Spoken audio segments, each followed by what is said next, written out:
Toujours dans le même chapitre, le docteur José Codé invite les églises et serviteurs de Dieu à s'impliquer pour le rétablissement de la paix dans tous les coins du pays.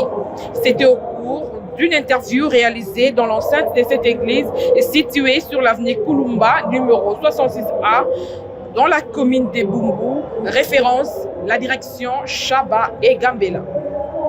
J'irai Sabongo signe ces reportages. Dans un entretien accordé au micro des magazines Plus, le docteur Joseph Codé de la communauté évangélique par la foi en Jésus-Christ appelle l'Église à s'impliquer pour le retour de la paix dans toute l'étendue de la République démocratique du Congo. Déjà, madame, je dois vous informer que je suis l'un de ces pasteurs qui militent pour qu'il y ait la paix dans notre pays. Et je travaille, même à ma qualité d'acteur de société civile, nous travaillons et nous étions également à la marche. Chaque jour, nous écrivons des messages, nous publions des messages pour que la paix revienne dans notre pays. Pourquoi nous, les hommes de Dieu ou l'Église, doit s'impliquer? Ça fait partie de notre mission sociétale. Jésus a dit dans Matthieu chapitre 5, verset 13, que l'Église est le sel de la terre, pas l'Église mais les chrétiens. Les chrétiens font partie de l'Église.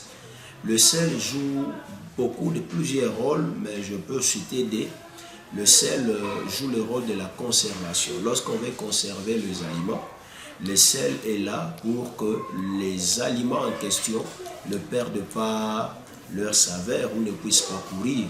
Donc nous, en tant qu'Église, nous devons conserver la paix chèrement acquise. Nous devons veiller à ce qu'il y ait la paix partout sur toute l'étendue de notre territoire national. Et si nous lisons le verset 14, Jésus dit également que l'Église est la lumière du monde. En tant que lumière du monde, nous devons combattre les ténèbres. La guerre, les troubles, le massacre font partie des ténèbres.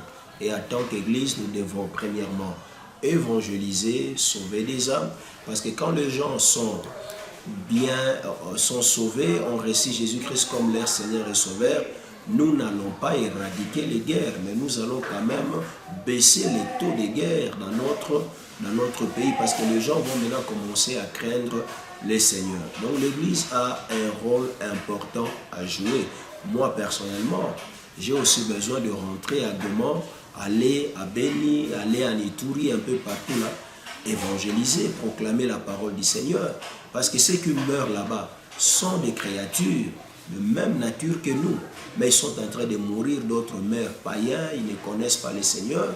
Et là, la Bible le dit clairement, lorsque quelqu'un meurt païen, meurt un pécheur, il va droit en enfer. Alors nous ne voulons pas qu'il en soit ainsi.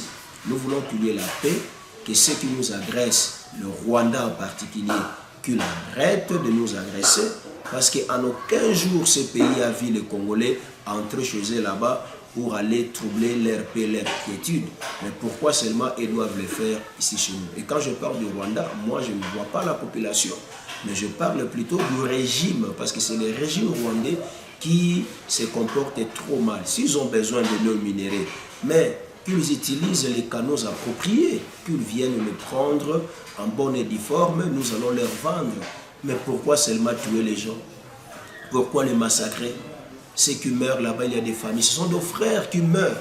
Le sang coule chaque jour et ça ne doit plus continuer de cette façon-là. Recherchez les biens de la ville où je vous ai mené en captivité et priez l'Éternel en sa faveur, parce que votre bonheur dépend du sien.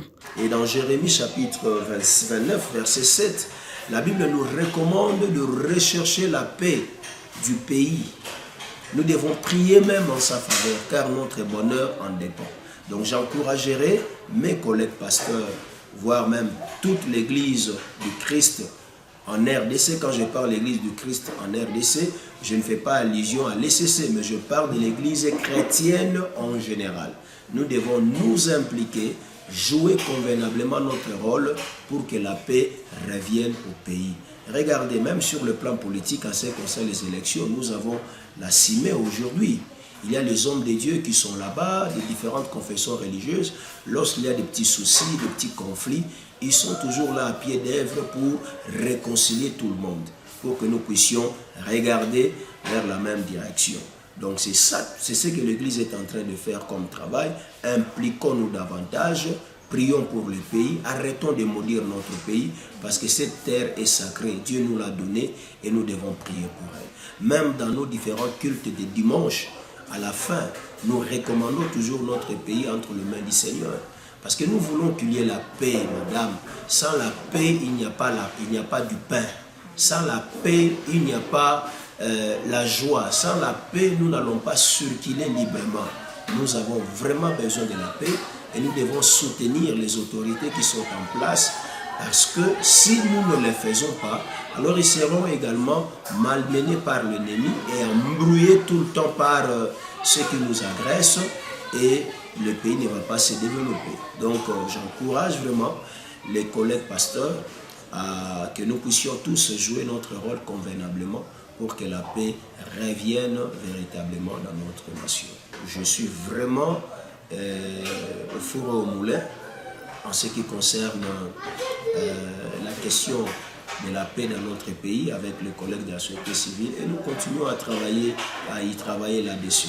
Il y a d'autres collègues qui sont là-bas à l'Est, d'autres sont même là où même se déroulent tous ces théâtres, des massacres, tout ça, ils nous informent.